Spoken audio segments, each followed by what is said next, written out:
वंश न्यूज, दलित पीड़ित व शोषित जनतेचा खनखनीत आवाज। वीडियो में पेश किए गए विचार इसमें शामिल लोगों की निजी राय है। हमारा चैनल इन विचारों का खंडन या समर्थन नहीं करता है, इसके लिए हमारा चैनल जिम्मेदार नहीं है।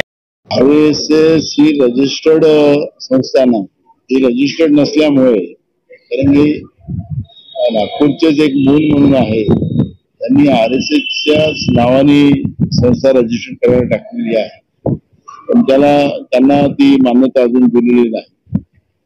आणि ही संस्था रजिस्टर्ड नसल्यानंतरही सुद्धा त्याला पैसे गोळा केले जातात, दान गोळा केला जातात, त्यांची गुरुपूजा घेतली जाते। अगदी सार्वजनिक पैसा गोळा केल्यानंतर त्याचा हिशोब जनतेला दिलाच पाहिजे, त्याला चॅरिटी कमिशनकडे असलंच पाहिजे। व्हिडिओ जास्तीत जास्त लाईक करा, शेअर करा आणि आमचे YouTube चॅनल सबस्क्राइब करा।